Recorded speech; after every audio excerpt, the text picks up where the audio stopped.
What's up, everyone? It's Brian from the Exact Cybersecurity channel. Welcome to another video where we help educate you about cybersecurity threats and what you can start doing to protect yourselves. So, out there in the wild, it's been a week.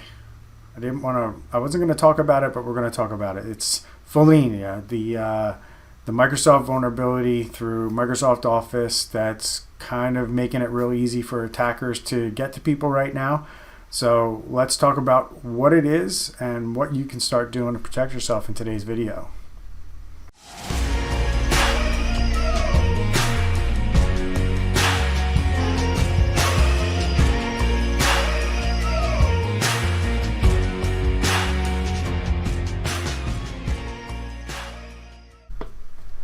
Okay, guys, so Follina, what is it, right? It's a vulnerability that exists in Microsoft Office that affects Windows systems. So if you're running Office on a Mac, this doesn't pertain to you, but it doesn't mean that everybody should go run out and buy Macs either.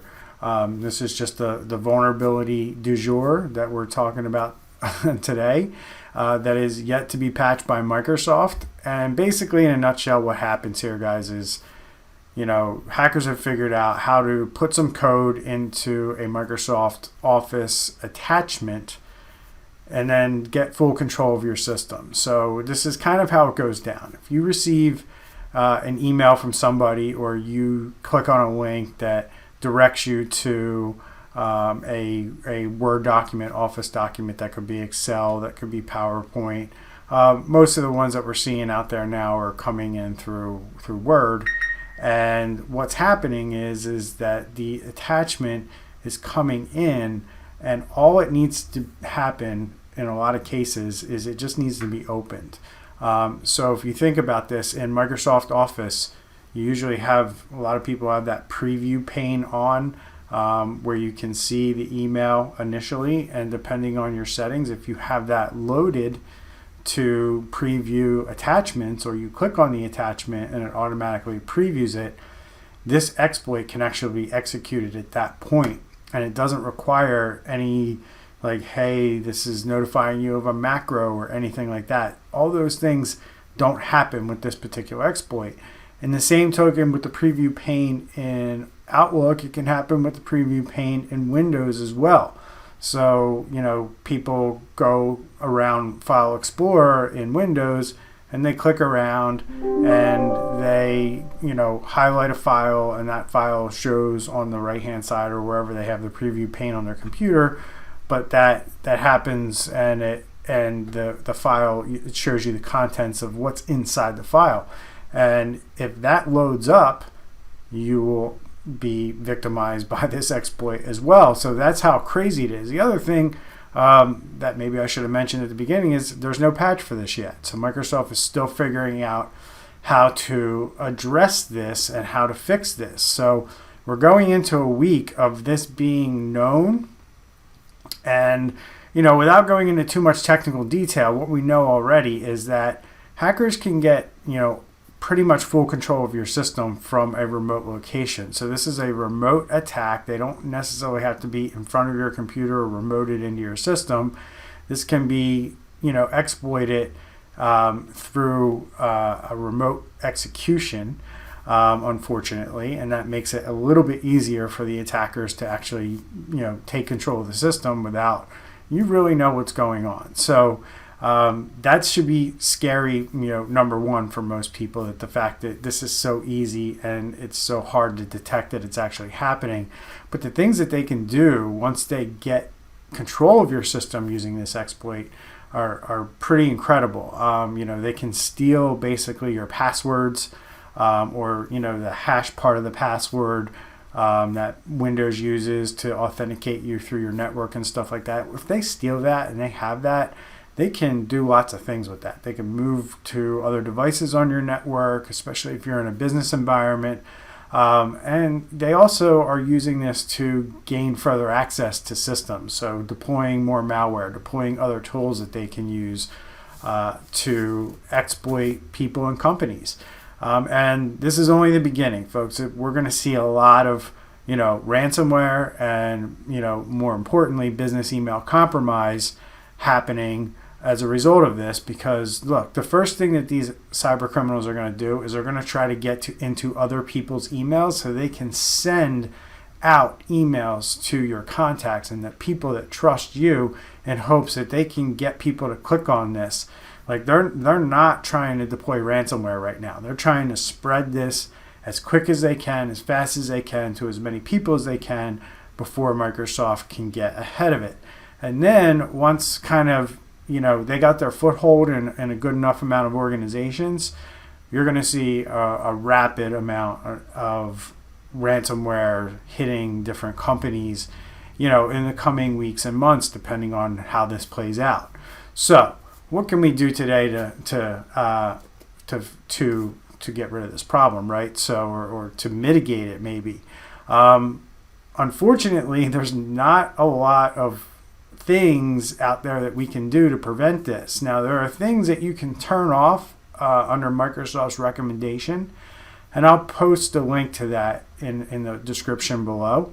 But these are not tested, and in my analysis of what they're recommending to be done, it's going to really hamper what businesses can do, and it's going to slow them down, and it's going to make it so that they cannot open certain documents, or if they use a third-party application that integrates with maybe Word or Outlook, sometimes these types of changes and these types of requests that Microsoft is making that you make break things. And if they break things, then businesses can't get things done. It's been reported that some of these changes that Microsoft has advised people think about implementing is that it's actually bricked the system. It's made the Windows operating system not boot back up. So right now, it's not really a good idea to start making these changes unless you have a fully implemented testing process and procedure where you can, test this on, systems in your environment and make sure that it doesn't have adverse effects on, your business applications and your systems in general. So that's kind of where we're at with the fix on this. There's not a whole lot you can do now. I know at my company, we've gone ahead and we've disabled certain things that we know that these attackers are using once they maybe get into the system, or once a user clicks on that attachment. There's certain things that we know that they're doing, and there's certain things that we can put into place. I'm not going to go into detail in this video about what that is, but if you'd like to know more, you can certainly reach out to our company. But we're not allowing certain things to happen on the systems that are not what Microsoft is recommending, but we know the things that they're trying to use and do once they get in, and we're disabling maybe access to those, or the ability for those to run on the system, so that they can achieve the full control of what they're trying to do once they try to exploit this through the Microsoft attachment, or however they get this onto your system. Now, a couple of things I want to mention here. If you download an attachment that has this vulnerability kind of code execution in it, the good thing is that Microsoft does a good job of blocking things that are downloaded from the internet. So you will always want to be careful of what you download from the internet, but luckily, you can't just go click on a Word document on some server somewhere and get exploited with this. Microsoft typically will block those types of things from running off the internet, and you have to explicitly allow it. So if you are, in this time frame that we're in, where this is being actively exploited very easily and there's no patch, you want to be really super careful. Like, only download things from trusted places. Don't go around the internet and think that, oh, well, I searched this and it's this company and I know them and I trust them, so I'm gonna say that this is okay to run on my system, or download this and open it on my system. You might want to hold off on that kind of behavior for the time being until Microsoft fixes this. The other thing too is just really scrutinize what you get from trusted sources right now. We've seen emails that look like they're encrypted emails, but they're totally spoofed and they're totally fake. But the user thinks that, oh, I got an encrypted email from, so-and-so who I always do business with, and I'm going to click on it. No, you don't want to do that right now. Make sure that you're expecting it. Make sure it's through the normal course of business or a transaction that you're doing with them. And if it's, maybe something that you're like, hey, why am I getting this right now? Or, it's just not like, okay, this makes complete and total sense why I would get this.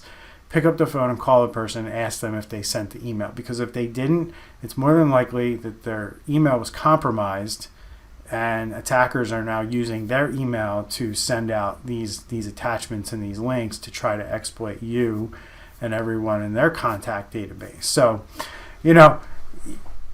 the other things you can do is like turn off preview mode in Outlook, turn off preview mode in File Explorer. These are important steps that you can take right now to make sure that this exploit doesn't run on your system. So that's the update. If you have any questions, drop them in the comments below. Again, I'll put the link to the Microsoft document. If you made it this far, please like and subscribe to the channel, and we'll see you in the next video. Take care.